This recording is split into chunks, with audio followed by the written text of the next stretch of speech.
Bonjour à tous, très heureux de vous retrouver pour une nouvelle vidéo. Le thème du jour est en 2023, faut-il aller vite ou faut-il aller bien? En effet, nous vivons un moment charnière après l'ère d'Internet, après l'ère des réseaux sociaux.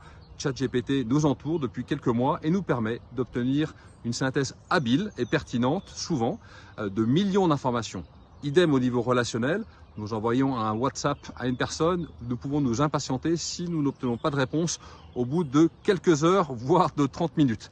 Alors en effet, les business plans à 4, 5 ou 6 ans ne signifient plus grand-chose dans un monde où les crises se succèdent à une vitesse accélérée. Alors la première question du jour, elle est fondamentale. Sommes-nous en train de confondre vitesse et précipitation? Chez Egology, comme le rappelle notre guide de montagne qui nous accompagne dans les coachings individuels ou collectifs, il y a deux choses clés.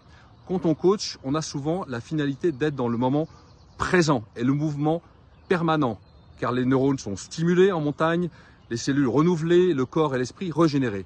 Mais le mouvement ne signifie pas pour autant vitesse, encore moins précipitation. C'est la première chose que nous rappelle le guide. La deuxième chose, c'est que dans n'importe quelle activité de montagne, il faut en garder de l'énergie quand on monte en ski de rando ou en raquette pour bien gérer la descente. En effet, une carrière, une mission, ce n'est pas un sprint, c'est un marathon. Ce qui est intéressant, c'est d'essayer de désamorcer cette course en avant. Il s'agit de devenir plus conscient de nos comportements. Il y a peut-être plusieurs pistes pour cette course en avant. La première, c'est la peur d'être considéré comme trop lent, comme has-been quand on passe un certain âge. La deuxième chose, c'est la peur d'être dépassé dans la course concurrentielle contre ses concurrents directs, voire ses concurrents internes quand il s'agit d'une promotion de carrière. Et puis la troisième, elle est peut-être existentielle, c'est la peur tout simplement de ne pas complètement exister dans ce monde.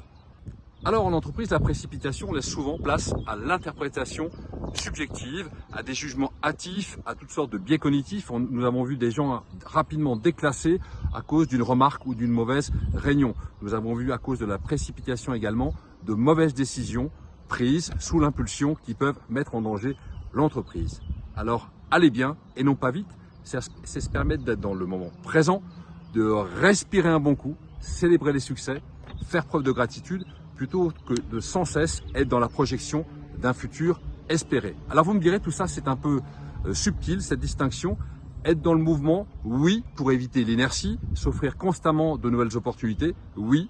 Par contre, être dans l'excitation permanente, la précipitation, aller vite, c'est être dans le tumulte de pensée, tumulte d'action, c'est non, car nous dégradons notre santé mentale et nous laissons une place en or à l'ego qui laisse place, bien entendu, à la subjectivité. À très bientôt pour une nouvelle vidéo. Allez vite ou allez bien. Bye bye.